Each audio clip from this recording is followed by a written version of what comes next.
The ship shook so hard that my teeth rattled, and the last enemy cruiser broke apart in silence outside the window, because sound does not travel in space, only fear does, and I felt it crawl up my spine as the final alarm went quiet. The war was over. 30 years of fighting, and it ended with me standing in a smoking control room, my hands shaking, staring at a screen that showed the surrender signal blinking red across 1,000 alien ships. My name is Daniel Cross, and I was just a corporal, nothing special, until the last battle put a weapon in my hands that turned the tide when nobody else was left standing. They pulled me out of that ship 4 hours later, half deaf, covered in dust, and told me humanity had won. I did not feel like a hero. I felt like a man who had run out of reasons to be afraid, and now had to figure out what came next. What came next was stranger than the battle itself. The alien empire, the Velkari, had a custom older than their written history. When a war ended in total defeat, the losing side offered the winning side a prize, chosen from among the royal bloodlines, to be taken as a symbol of peace, a living treaty, a hostage wrapped in silk and expectation. My commanders told me, with wide grins on their tired faces, that because I ended the war, I would be the one to choose. I did not want the honor. I wanted a shower and a bed. But orders are orders, even after the shooting stops. They brought me to a hall on a neutral station, a place built of glass and pale light, where 7 Velkari princesses stood in a line, each one dressed like a jewel, each one trained since birth for exactly this moment.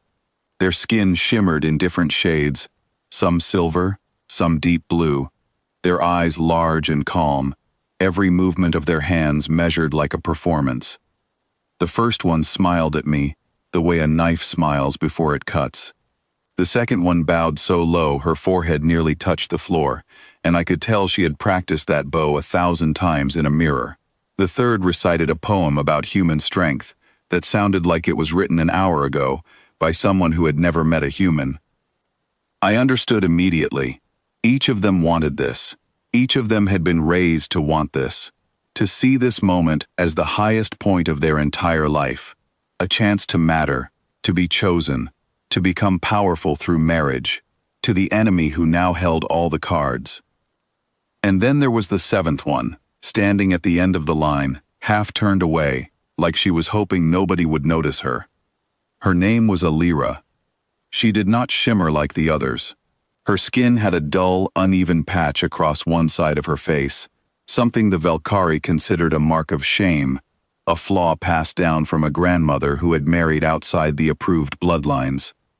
She stood with her shoulders low, not from fear, but from years of being told to take up less space in every room she entered. An officer beside me whispered that she was a mistake, a burden, the least respected member of the royal family, kept in the ceremony only because tradition demanded every eligible princess be present. I looked at her anyway. She was the only one not performing. She was the only one who looked at me like I was a person, and not a prize to be won for herself. Her eyes held something I recognized instantly, because I had felt it myself more times than I could count during the war. It was the look of someone who had learned to survive by expecting nothing good to happen to them.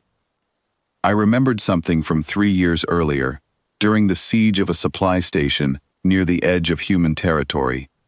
My unit had captured a group of wounded Velkari soldiers, and most of my crew wanted to leave them behind, since resources were tight and the war was ugly.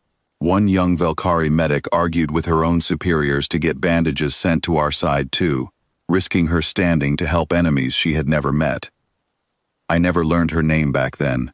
I only remembered her eyes, tired and stubborn at the same time. Standing in that glass hall, looking at Alira, I realized I was looking at the same kind of eyes. I stepped forward and pointed at her. The room went silent in a way that felt heavier than the silence of space after a battle. The Velkari elders exchanged glances of confusion, then embarrassment, then something close to alarm. The other 6 princesses stared at me like I had made a joke in bad taste. My own officers leaned toward each other, whispering, wondering if I had misunderstood the ceremony, or if this was some kind of insult meant to humiliate the Empire further. I had not misunderstood anything. I told them plainly that I had made my choice, and I would not change it. Alira did not smile. She did not bow. She looked at me, like she was waiting for the trick to reveal itself, like a person who had been let down too many times to trust good fortune when it finally arrived. The Velkhari elders tried to talk me out of it. They offered me the eldest princess instead, a woman trained in diplomacy and warfare, a prize that would bring honor to my name across 2 civilizations. They said choosing Alira would be seen as an insult to the Empire, a mockery of the entire peace process. I told them I was not choosing a symbol. I was choosing a person, and I had already made up my mind. They accepted, because they had no choice. The terms of surrender were clear, and the choice belonged to me alone. We left the station 3 days later, and Alira said almost nothing during the entire trip. She sat by the window of the transport ship, watching the stars pass, her hands folded tightly in her lap. I did not push her to talk. I understood what it meant to carry silence like armor. On the 4th day, she finally spoke. She asked me why. I told her the truth. I told her that on my planet, we do not always choose the loudest voice or the brightest smile. Sometimes we choose the person who has been overlooked, because the ones who are overlooked often carry the most strength, simply because they have had to survive without anyone clapping for them. She was quiet for a long moment. Then she told me something that changed how I saw her completely. She was not simply a discarded princess.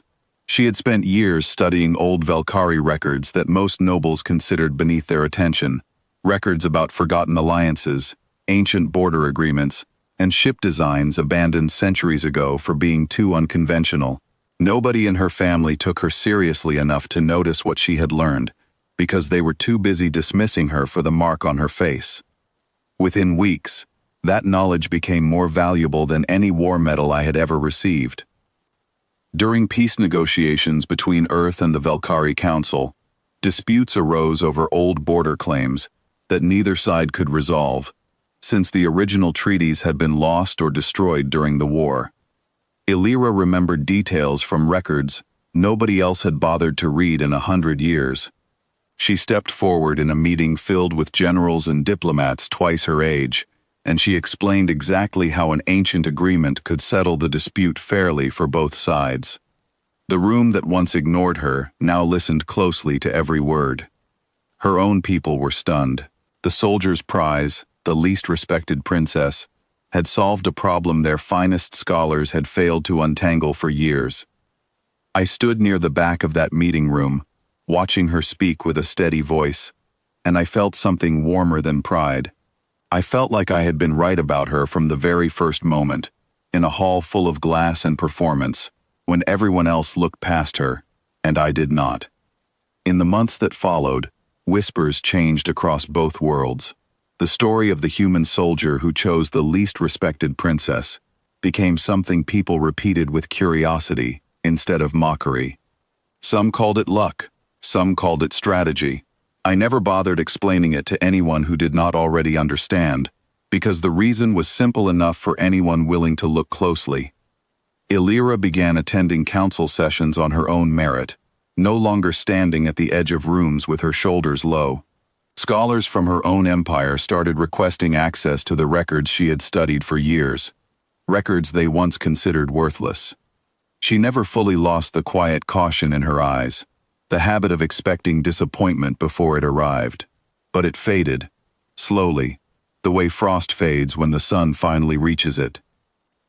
One evening, we stood together on an observation deck, overlooking a fleet of ships, preparing to escort supplies between our 2 worlds. Ships built from the very designs she had once studied in secret, designs both sides had dismissed as too unconventional to matter.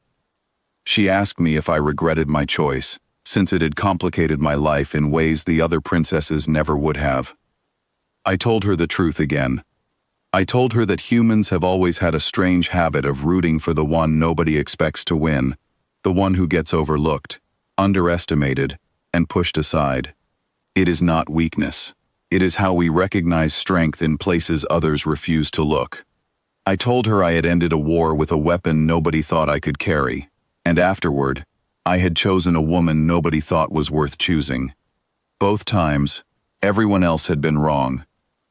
She smiled at that, a real smile, the first one I had seen from her that was not guarded by years of caution. Outside the window, the fleet moved into formation, carrying peace instead of weapons, built on designs from a woman the galaxy had once called worthless. I watched her reflection in the glass, steady and unshaken, and I understood clearly that I had not chosen a prize at all. I had chosen a partner, one strong enough to help rebuild everything the war had broken. And in the end, that turned out to be the most valuable choice I ever made.